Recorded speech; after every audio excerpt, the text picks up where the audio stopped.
Bonjour mes délicieux co-créateurs, Lilou. Je suis à Marseille, dans le sud de la France, avec Dr. Eben Bonjour, Alexander. comment allez-vous? Génial, vraiment génial. Et je suis tellement contente de pouvoir partager cette conversation avec vous. C'est un tel niveau d'information, de conscience, que vraiment, c'est une interview importante. Je viens de lire votre livre et j'étais très touchée par la qualité de votre partage, de votre expérience et tout ce que vous allez entendre aujourd'hui. Votre titre en fait vous êtes un neuroscientifique.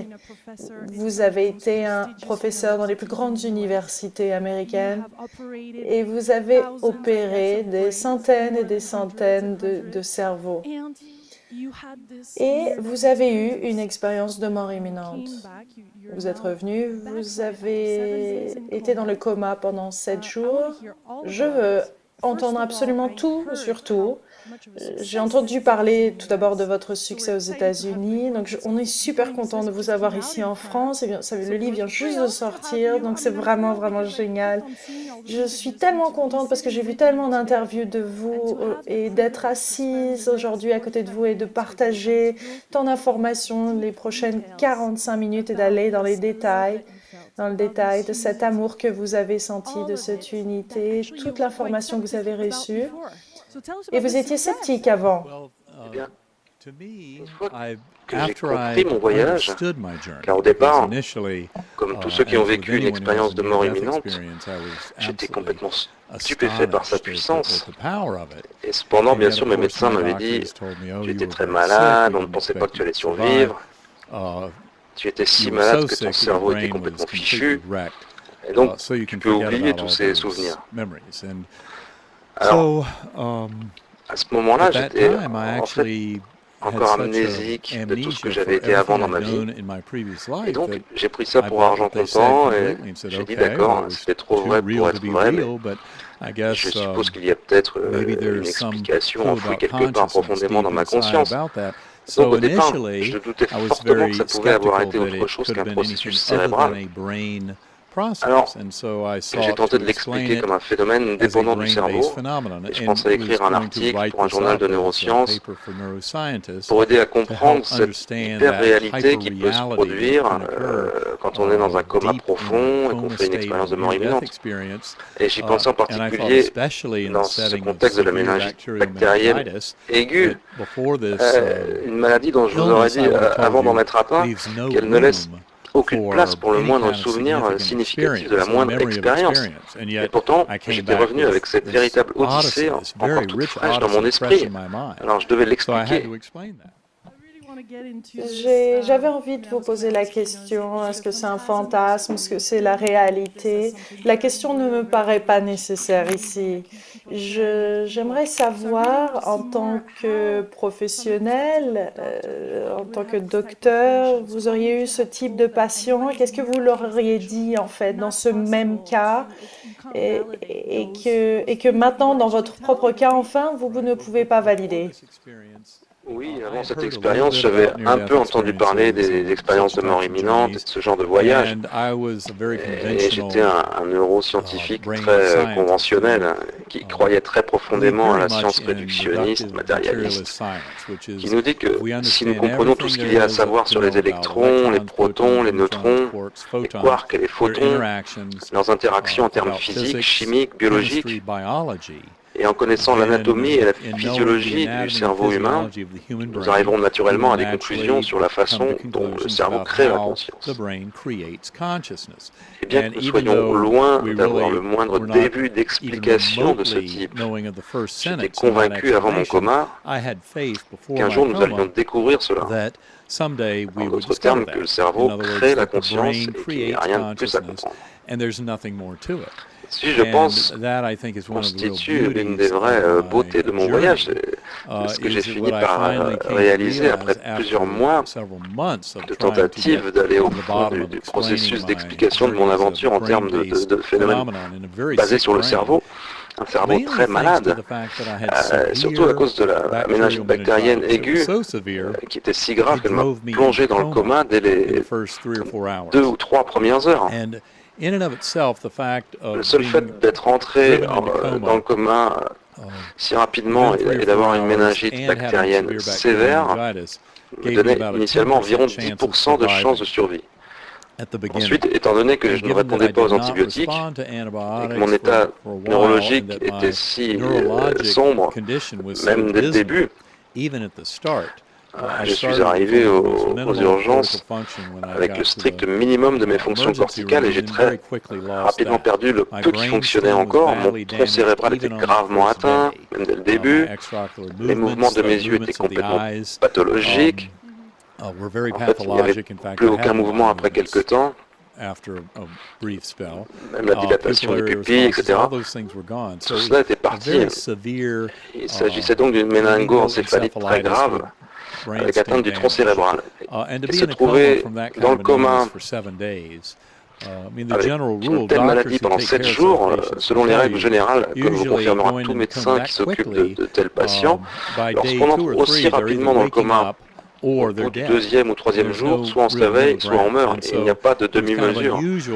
Donc il était plutôt inhabituel d'être encore là le 6e jour. Et ils ont allégé la sédation, il n'y avait aucune activité neurologique significative.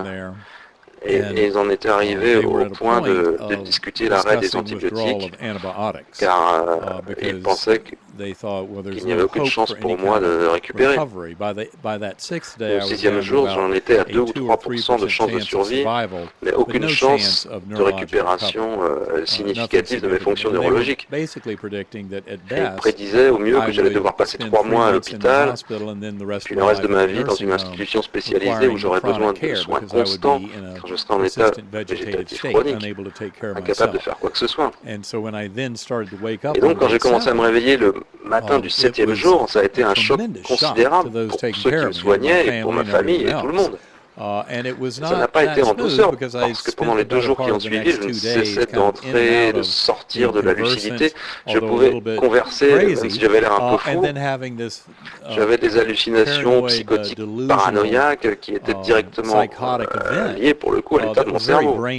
Elles comprenaient, par exemple, beaucoup de langage, contrairement à l'odyssée incroyablement riche que j'avais vécue pendant mon coma profond, et dont certains éléments me permettent de savoir qu'elle a dû se dérouler entre le 1er et le 5e jour de mon coma, et non le 7e jour.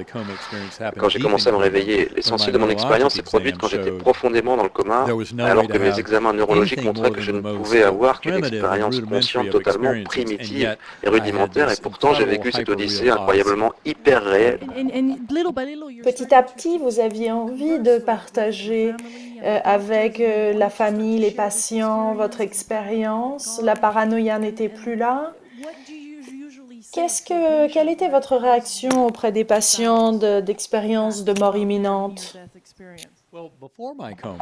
Eh bien, avant mon coma, je les aurais simplement rassurés en leur disant qu'ils étaient très malades et que lorsque le cerveau est aussi malade, il fait toutes sortes de choses un peu folles, que c'est un rêve ou une hallucination et qu'ils n'ont qu'à l'oublier et continuer à vivre normalement. C'est ce que j'aurais dit avant mon coma et c'est pourquoi c'est si crucial. Le facteur probablement le plus important de mon histoire est que j'avais une méningite bactérienne à Gram négatif, très grave, qui m'a plongé dans le coma en quelques heures et a complètement anéanti mes fonctions neurologiques. Et donc je n'avais aucune activité du néocortex, et le néocortex est la surface externe du cerveau. Et c'est vraiment la partie qui fait de nous des humains, qui permet notre expérience consciente, d'être là avec vous maintenant, de vous voir, d'entendre la mer, d'apprécier chaque aspect de notre présence ici, ma conscience corporelle, le langage que nous utilisons, notre compréhension de la pensée rationnelle, le flux de notre pensée logique, comparer tout cela à nos souvenirs et nos expériences passées, et essayer d'en tirer du sens pour comprendre le monde, tout cela repose sur le néocortex. Tout cela dépend de cette surface externe du cerveau. Il y a d'autres parties du cerveau, dans le thalamus, qui se trouvent dans les structures plus profondes, et dans les parties encore plus basses, le bulbe rachidien et la formation réticulée, qui sont plus des systèmes d'allumage. Mais la complexité est si riche et élaborée que chacun de nous est capable d'assembler pour construire un modèle du monde autour de nous à chaque instant, nécessite qu'au moins une partie du néocortex soit fonctionnelle, car c'est le calculateur le plus puissant dans le cerveau. Et on ne peut pas construire un modèle complexe et élaboré de la réalité dans notre conscience sans au moins une part du cortex qui fonctionne. C'est pourquoi la méningite bactérienne sévère après 7 jours était un argument si fort pour dire que cette expérience si réelle, plus réelle encore que d'être assis là avec vous, était quelque chose qui s'est vraiment produit. Et cela m'a pris des mois à comprendre cela. À cause de la gravité de ma méningite et de la richesse de mon expérience qui était complète dans mon esprit dès mon réveil, je me rappelais la totalité de ce que j'avais connu et j'ai donc écrit tout ça au cours des premières semaines après ma sortie du coma. Et mon fils aîné a été assez sage pour me dire, il était étudiant en neurosciences et il m'a dit dès le début, ne lis aucun autre récit d'expérience, ne lis pas de livre de physique ou de cosmologie, écris tout ce dont tu peux te souvenir de ton voyage. Et ça m'a pris environ 6 semaines, j'ai écrit 20 000 mots et pendant ces 6 semaines, je récupérais mes souvenirs, le langage, les souvenirs familiaux, les souvenirs scientifiques à propos de physique, de chimie, tout ce que je savais sur la conscience, le cerveau, l'esprit, et tout ce savoir en neurosciences, en neurochirurgie, tout cela est revenu par vagues au cours de ces 6 semaines. Et en particulier vers la fin de cette période, quand j'ai examiné mon dossier médical, regardé mes scans cérébraux, etc., j'ai réalisé, attendez une seconde, les examens de ce patient, les résultats de laboratoire, par exemple le taux de sucre dans le liquide qui entoure la moelle épinière, qui est normalement entre 60 et 80, qui descend à 20 en cas de méningite bactérienne sévère, dans mon cas, est descendu jusqu'à 1. Et avec tous les dommages diffus qui se voyaient sur les scans de mon cerveau, montrant que l'ensemble de mon néocortex était affecté, j'ai fini par réaliser, non, cette expérience n'a pas pu se produire dans ce cerveau. Ce patient était bien trop malade pour avoir une expérience de ce genre. Et en fait, je parierais qu'il ne pouvait pas avoir la moindre expérience consciente, et certainement pas le moindre souvenir d'une expérience. Les médecins vous diraient encore aujourd'hui qu'il s'agit en effet largement d'un miracle médical, quelque chose qu'ils ne peuvent pas expliquer. Et il n'y a pas d'explication médicale à la récupération pleine, entière et rapide en 3 mois de mes fonctions mentales, et peut-être même à un niveau, je pense, meilleur qu'avant. J'aime beaucoup la citation dans votre livre d'Albert Einstein. Il y a 2 façons de vivre sa vie, l'une en faisant comme si rien n'était un miracle, l'autre comme si tout était un miracle. C'est en effet essentiellement la façon dont je vois les choses maintenant. J'ai réalisé à travers ce voyage aller-retour que chaque respiration que nous partageons est un miracle divin absolu, chacune d'elles. Et j'aurais dû le savoir avant, mais je suppose que j'avais besoin d'un choc pour le comprendre pleinement, pour réaliser la nature miraculeuse de notre existence. Et en fait, ma sœur cadette, qui était là quelques minutes après mon réveil du coma, a remarqué cela, alors que j'étais assis à regarder chaque personne dans la pièce, médecin, infirmière, ma famille, avec ce regard très profond qui admirait la pure beauté et la nature stupéfiante de ce miracle que nous partageons à chaque instant de notre vie, et en particulier ensemble en tant qu'êtres qui partageons cette sublime existence que nous vivons. Chaque élément de tout cela est un miracle. Et c'est maintenant la façon dont je vis ma vie. C'est un don merveilleux que j'ai ramené de ce voyage. J'ai envie d'aller encore plus loin en fait dans cette discussion, mais tout d'abord, quelle est votre perception sur la conscience, sur la nature de la réalité? Est-ce que vraiment on est en train de vivre tout ceci? Bien, je pense qu'une chose est devenue très claire à l'issue de mon voyage, c'est que la seule chose qui existe, c'est la conscience. La chose qui existe vraiment, c'est cette partie de nous qui peut s'interroger sur notre propre pensée, cette part de nous qui d'instant en instant est vivante, est présente, est capable d'attention, c'est la conscience. Maintenant, la petite voix dans ma tête, cette petite voix qui me suit depuis toutes ces années où je suis devenu neurochirurgien, cette petite voix de la pensée rationnelle, ce n'est pas moi. La conscience en moi observe cette voix. Il est très important de réaliser que cette petite voix n'est pas la conscience. La conscience est la partie éveillée de nous qui entend cette petite voix et qui observe notre existence d'instant en instant.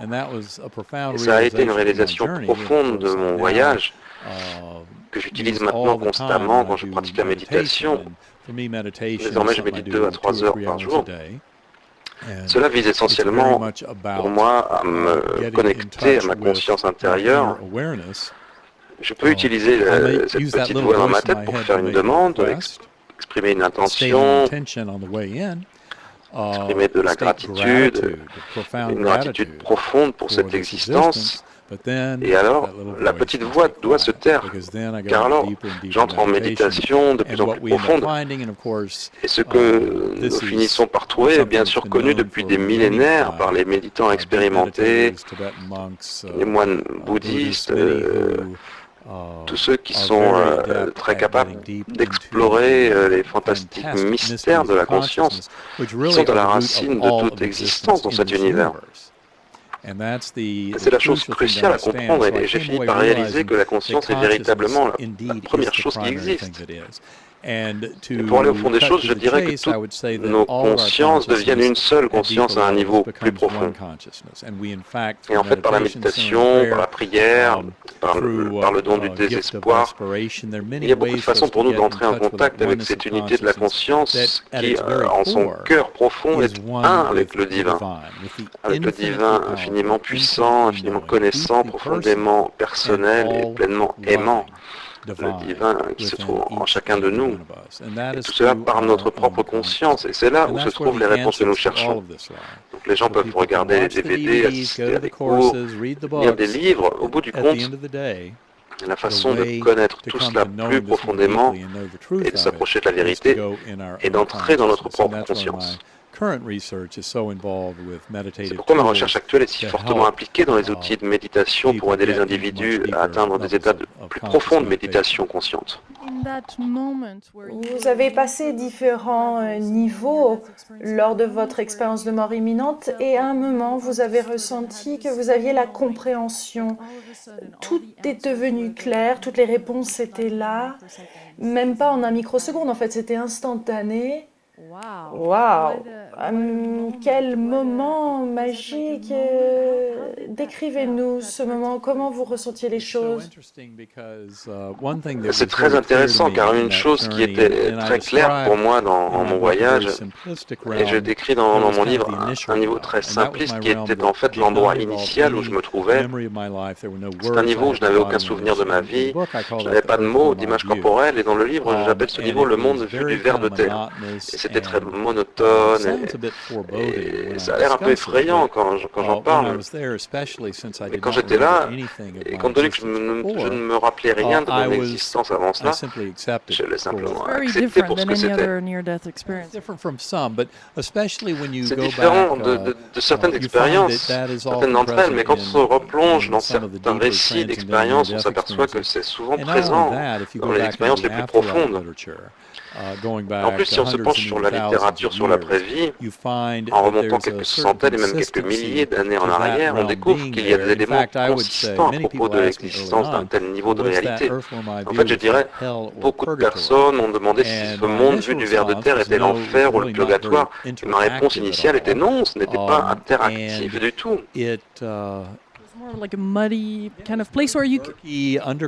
sombre, trouble, enterré, comme des racines. Je me rappelle littéralement de racines ou de vaisseaux sanguins qui se trouvaient tout autour de moi et je pouvais les voir s'étendre au loin, même si l'endroit était sombre et morne. Et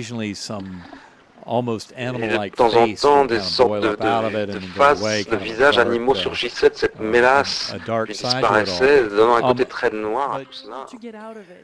Comment vous en êtes sorti? Parce qu'en fait, c'était de plus en plus facile pour vous de vous en sortir. Parce que je trouve ça très important de faire le parallèle avec notre vie quotidienne, les leçons, car nous avons nos moments d'angoisse, de peur, de panique. Donc, il y a une façon de s'en sortir, parlez-nous-en. Oui, ça a été l'un des dons les plus merveilleux de tout ceci. Alors que je me trouvais dans cet endroit inférieur depuis longtemps, semble-t-il, il y a eu cette magnifique lumière, une lumière blanche, si claire, qui avait comme une surface un peu rugueuse, avec comme des filaments, des mèches blanches et dorées qui s'écoulaient tout autour, et tout cela tournoyait lentement en s'approchant de moi, et probablement que l'un des plus beaux aspects de cette lumière, hormis sa magnifique apparition, son aspect, était le fait qu'elle était associée à une mélodie musicale parfaite et ces notes si parfaites. Et tout cela est venu après une période aussi longue dans ce niveau grossier, pendant laquelle tout ce que j'entendais était un martèlement continuel, comme quelqu'un qui taperait sur une enclume loin sous terre. Et donc, cette mélodie associée à la pure lumière qui tournait sur elle-même était un don merveilleux. Et elle s'est ouverte comme un trou dans la structure de cette réalité affreuse. Et c'était un portail, une entrée dans cette merveilleuse vallée. Une vallée si brillante, si verte, si pleine de vie, remplie de verdure fertile et luxuriante. Et je n'avais toujours pas de conscience corporelle dans ce niveau, mais je me déplaçais dedans parce que j'étais comme un point de conscience sur une aile de papillon. Alors ce n'est pas le genre de papillon qu'on trouve sur Terre, pour lequel un entomologiste vous préciserait le genre et l'espèce. Et c'est le meilleur mot terrestre que j'ai pour décrire cela. Et ça se déplaçait le long de cette vallée brillante, verte. Vous pouvez voir toute cette luxuriance qui poussait, alors même que nous étions en train de voler au-dessus, et je voyais des fleurs, des bourgeons qui s'ouvraient sur les arbres. Et je peux me rappeler la texture incroyablement complexe, parfaite de ces fleurs. Des bourgeons aussi vivants qui étaient manifestement fertiles et remplis de vie. Ils s'ouvraient et se déployaient et révélaient cette incroyable beauté, même si nous ne faisions que voler au-dessus. Et à côté de moi, sur l'aile de papillon, une fille superbe, absolument parfaite, tellement charmante que je me suis souvenu très bien de son visage, cette pommette très haute, un large visage, un front haut, des cheveux châtain clair, des yeux bleus étincelants, et simplement ce profond regard d'amour pur. Et c'était si intense et beau, elle n'a jamais prononcé un mot. Mais ces pensées, qui ne sont pas venues en mots mais en concepts, et que j'ai traduit en mots quelques semaines plus tard, et ces concepts étaient très clairs. Tu es aimé et chéri profondément pour toujours. Tu n'as rien à craindre. Il n'y a rien que tu puisses mal faire dans cette réalité-là, dans ce niveau spirituel. Il n'y avait rien dont je ne devais m'inquiéter, dont je ne devais pas chercher à faire quelque chose de juste. J'étais profondément aimé et chéri, et je serais soigné et pris en charge, et simplement l'amour, la pure félicité qui est venue d'elle avec cet amour, un amour tellement au-delà de l'amour que nous ressentons sur Terre, qu'il s'agisse d'amour romantique ou d'amour parental ou filial, ou d'un amour plus général pour l'humanité, pour la vie. Toutes ces formes d'amour vont dans la bonne direction, bien sûr, mais cet amour qu'elle m'a montré, totalement inconditionnel, était la forme la plus pure et transcendait toutes les autres. Je ne peux même pas le traduire en mots. Rien que d'y repenser, je ressens des frissons de bonheur, car c'était si puissant et si complet. Et à ce même niveau, j'ai vu les âmes qui dansaient en dessous de nous. Dans mes premiers écrits, j'ai parlé de l'apparence de paysans, mais il y avait tant de bonheur et de joie et cette simplicité dans leur amour. Beaucoup d'enfants qui jouaient, des chiens qui sautaient, et tout cela formait une existence si belle et si parfaitement pleine de joie. Et puis au-dessus de nous, dans le ciel, ces nuages hurlants de couleurs sur ce fond de ciel bleu-noir profond. Et au-dessus de ces nuages, ces sphères, ces brillantes sphères de lumière, d'êtres spirituels, qui laissaient derrière elles ces éblouissantes traînées de poussière dorée, étincelante. Et ils volaient en formation, et ces arches de sphères de lumière d'êtres purs laissaient comme une impression derrière eux, qui envoyait vague après vague des hymnes, des chants, chœurs angéliques, cantiques, crescendo après crescendo après crescendo, au-delà de tout ce que j'avais jamais pu entendre comme musique sur la terre, et qui émouvait jusqu'au plus profond de l'âme et du cœur et de l'esprit, une puissance émotionnelle pure, la félicité de cette intensité d'amour qui descendait. Et à mon souvenir, plusieurs semaines après, pour l'écrire, c'était si difficile, car il était clair qu'on ne voit pas avec les yeux, qu'on n'entend pas avec les oreilles. Et au moment où je le vivais, je devenais tout ce qui m'était montré. Et je ressentais l'intensité émotionnelle dans d'autres êtres, comme une partie de la leçon que j'étais venu là pour apprendre. Et c'était si vrai, surtout en voyant ces anges, comme je les appelle dans mes écrits, ces sphères de lumière, ces êtres spirituels purs, les anges très supérieurs. Et la musique était un don si incroyable que c'était en fait un moyen de s'élever plus en plus haut dans les dimensions de ce niveau. Car dès que j'ai reconnu la beauté de cette musique, tout ce monde a commencé à s'effondrer. Et ce que j'ai vu, dès que ce niveau de réalité et tout ceci, j'étais déjà dans un espace hyperdimensionnel au-delà de notre espace-temps à 4 dimensions. Mais tout cela s'est effondré en un seul petit point et le temps lui-même, de la façon dont nous le voyons dans cet univers, est devenu une boucle ou simplement un point, comme s'il se concentrait en un seul point. Et alors, une causalité hyperdimensionnelle s'est manifestée. Vraiment la demeure ultime de nos âmes. Où nos âmes traversent ces niveaux plus ou moins élevés qui dépendent de notre connexion à travers le voile qui nous masque la pleine connaissance de cet autre côté et qui nous oblige à passer par la foi de ce côté-ci.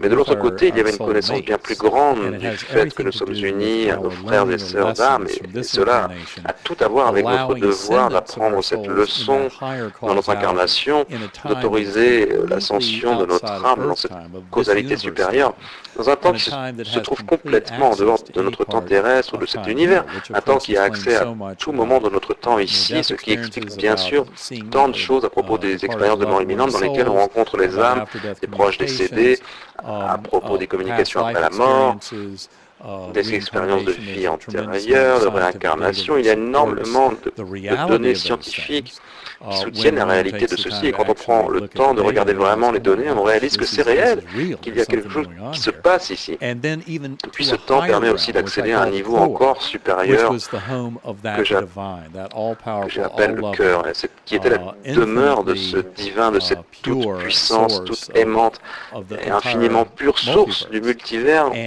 tout entier.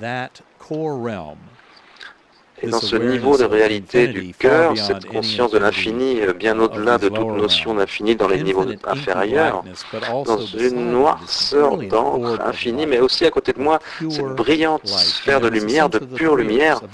Et il y avait cette sensation de notre trois présences, une sensation très forte qu'il y avait ce divin tout-puissant et aimant, et qui est certainement quelque chose qu'à ce niveau on ne voit pas, mais que l'on ressent partout, à travers cet infini et cette éternité, et la sphère de lumière.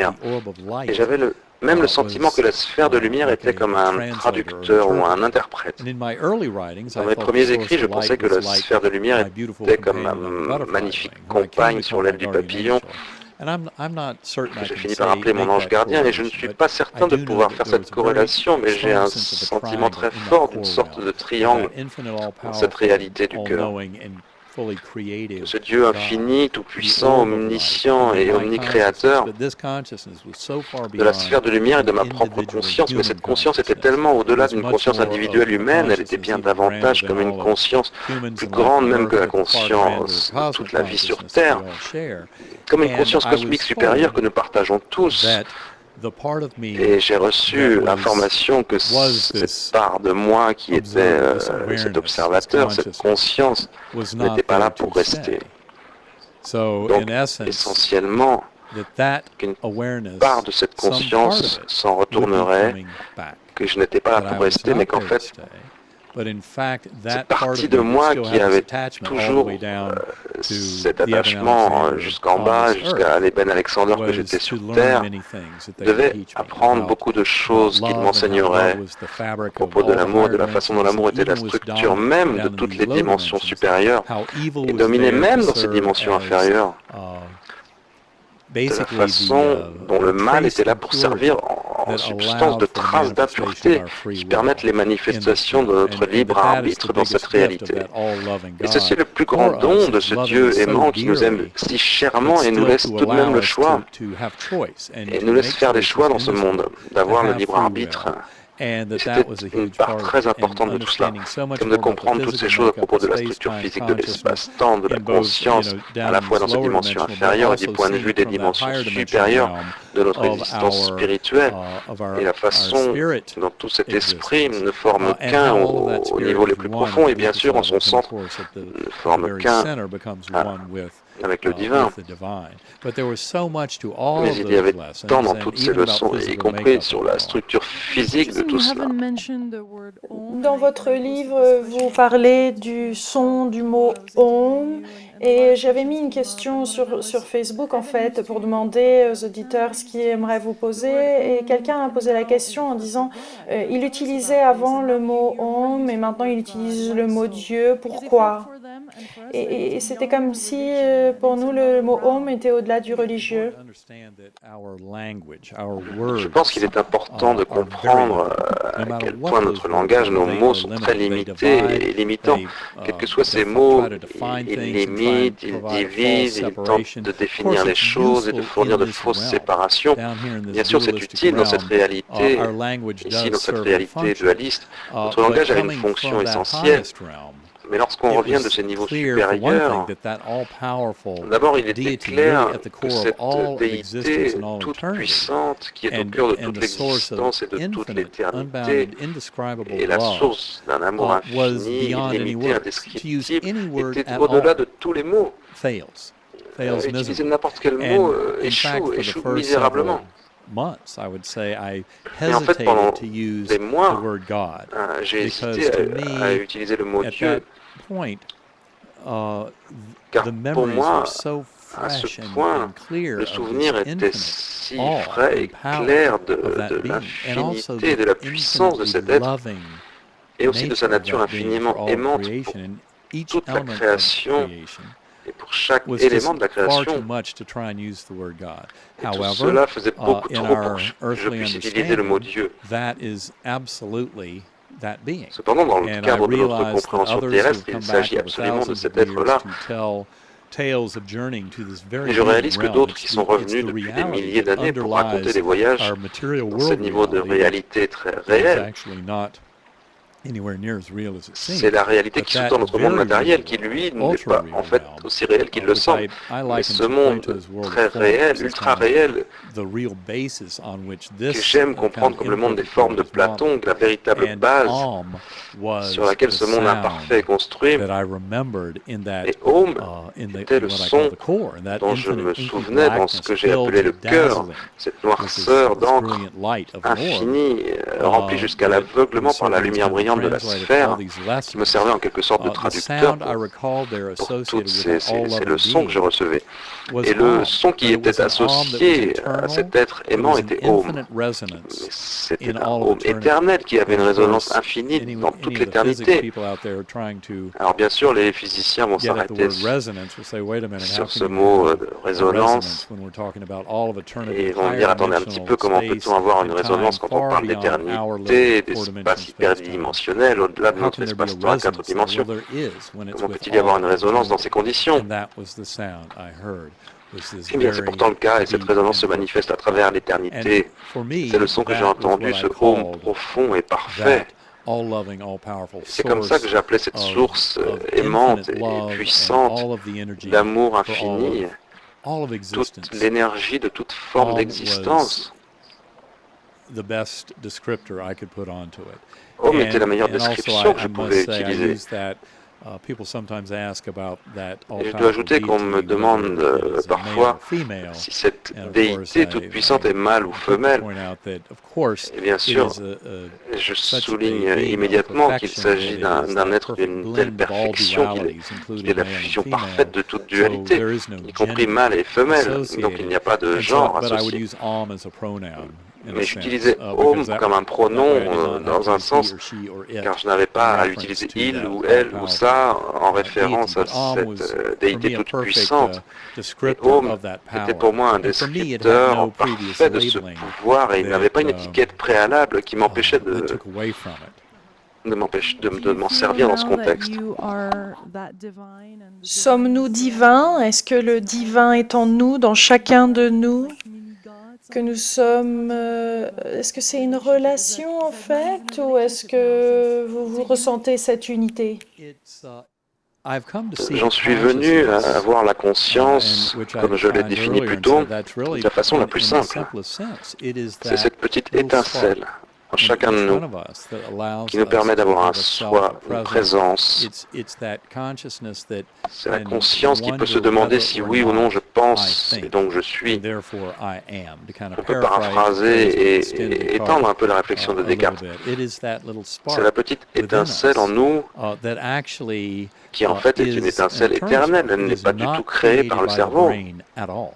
Elle est en fait un lien très direct aux âmes, esprits et conscience éternelle qui, au niveau le plus profond, nous connectent tous et nous connectent même à chaque instant dans cette incarnation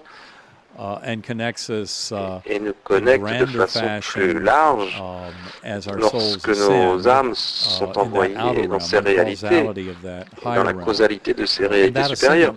Cette ascension est entièrement due à notre manifestation d'amour inconditionnel, de compassion et de pardon. C'est la monnaie de cette réalité, cet amour pur.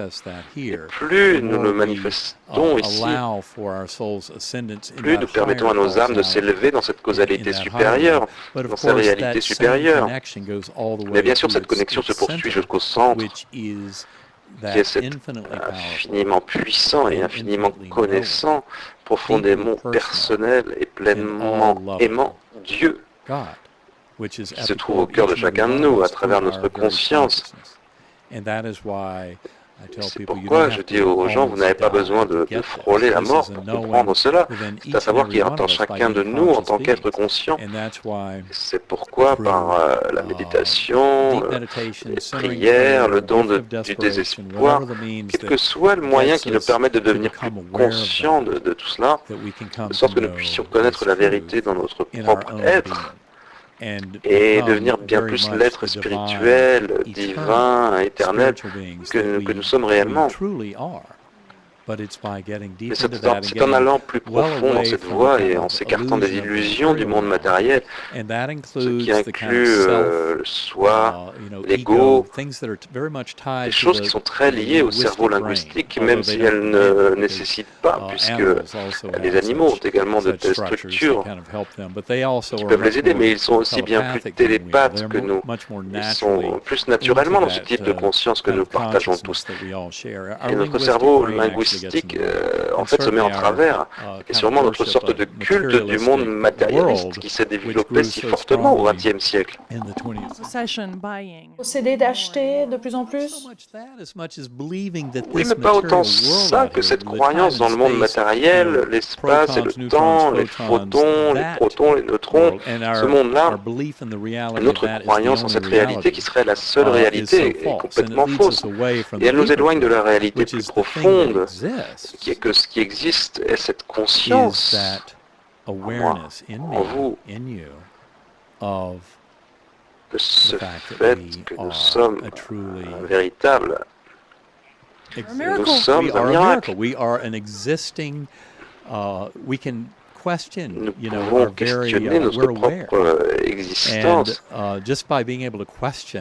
Pouvoir faire cela est essentiellement l'affirmation la plus profonde de notre existence. Et on réalise que c'est cela qui existe vraiment. Cette part de nous qui est indépendante, qui n'est pas créée par le cerveau. La petite voix dans ma tête est très active et elle est créée par le cerveau. Mais le moi conscient est le témoin de la petite voix. Et le témoin est ce qui existe vraiment. Et en fait, il est libéré à un niveau de connaissance bien plus élevé quand il se libère du corps.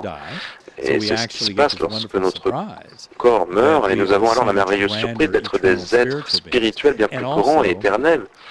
Et nous avons aussi la surprise de voir notre connexion avec ceux que nous aimons d'une façon bien plus riche, qui n'est pas limitée à l'intervalle de la naissance à la mort, dont je pensais avant que c'était tout ce qui existait. Donc on peut avoir une pensée magique, mais ça n'affecte pas la réalité. Et je réalise maintenant que cette essence de nous-mêmes qui se trouve dans la conscience de soi devient en fait bien plus grandiose quand elle est libérée du corps et du cerveau, et que nous pouvons voir cela nous-mêmes, y compris dans cette incarnation, à travers la méditation profonde, la prière, les pratiques qui nous mettent en action pour nous placer dans notre conscience et pour reconnaître, mais calmer, faire taire cette petite voix, qui n'est pas vraiment nous, et d'aller bien plus loin pour trouver qu'il existe une richesse de l'existence qui est éternelle, et c'est vraiment cela que nous sommes. Et bien sûr, c'est connecté directement au divin.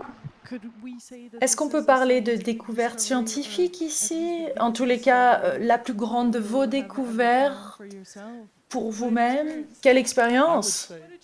Quel changement? Je dirais que cela a tout changé dans ma vie, ça a tout changé sur la façon dont je vois les choses, et maintenant, toute ma connaissance est bien plus comme une synthèse, elle a beaucoup plus de sens.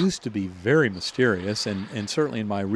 les choses qui étaient très mystérieuses, et par exemple, dans mes lectures, après mon coma, je me suis penché en détail sur le problème difficile de la conscience, qui est essentiellement le fait que les gens qui étudient en détail le cerveau, l'esprit, qu'est-ce que la conscience, en sont venus à réaliser, au lieu de se rapprocher de la possibilité d'écrire un gros livre qui expliquerait les mécanismes de la conscience.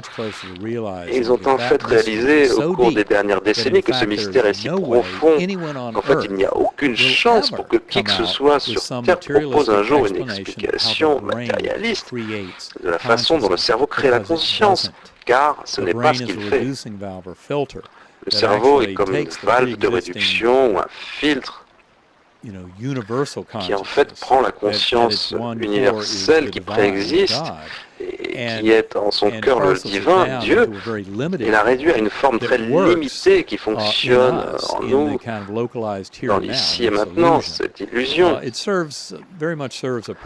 réduire la conscience à simplement cela sert les arguments de ceux qui ne jurent que par le darwinisme et la sélection naturelle. En effet, ramener la conscience à un niveau qui est limité par l'ici et maintenant dans un être physique sert son objectif de survie dans cette réalité-là, surtout après des millions d'années à réagir à des menaces et au besoin de survivre.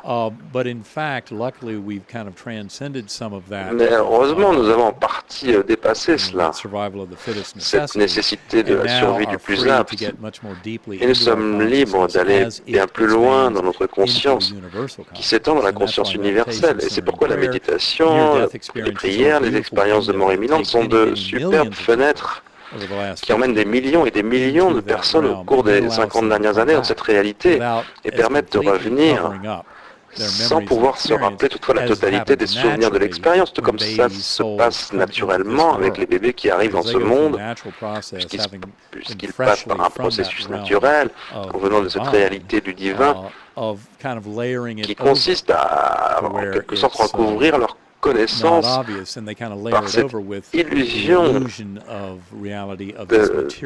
de la réalité, de cette matérialité,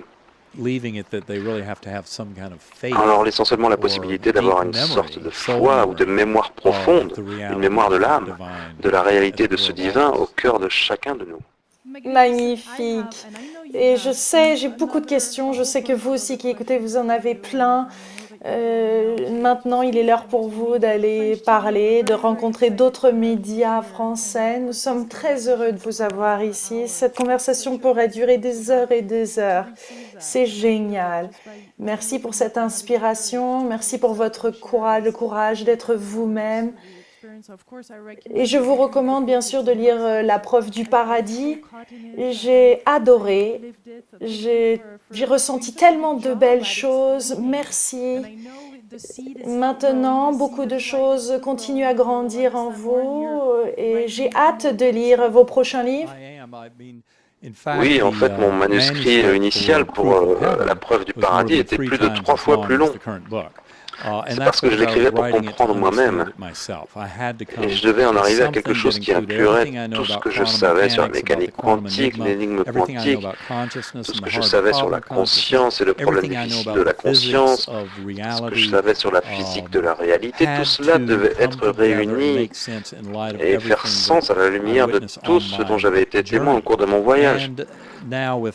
Et aussi maintenant à la suite des efforts que je poursuis pour en comprendre davantage, notamment à travers la méditation profonde, même si l'essentiel du voyage était quelque chose que j'avais rapporté dès que je suis revenu. Et c'est ce que j'ai écrit avec ces premiers 20 000 mots. Donc en effet, je travaille sur un autre livre qui en dira beaucoup plus.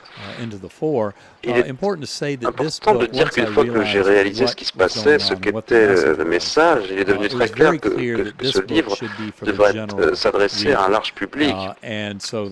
C'est pourquoi j'ai dû retirer beaucoup de choses qui étaient importantes pour ma compréhension, car elles allaient au cœur du problème de la nature de la conscience, l'espace, le temps, la masse, l'énergie, des choses qui n'étaient pas indispensables pour que le grand public ait le message. Mais j'insiste pour dire que je reste autant scientifique que je l'ai toujours été. Et il s'agit de science, mais avec un grand S. Une science qui cherche à connaître la vérité sur notre existence. Et il y a certains aspects de la méthode scientifique qui peuvent nous aider. Mais la méthode scientifique, par sa conception même, est extrêmement limitée et ne peut révéler que des petites facettes de notre réalité.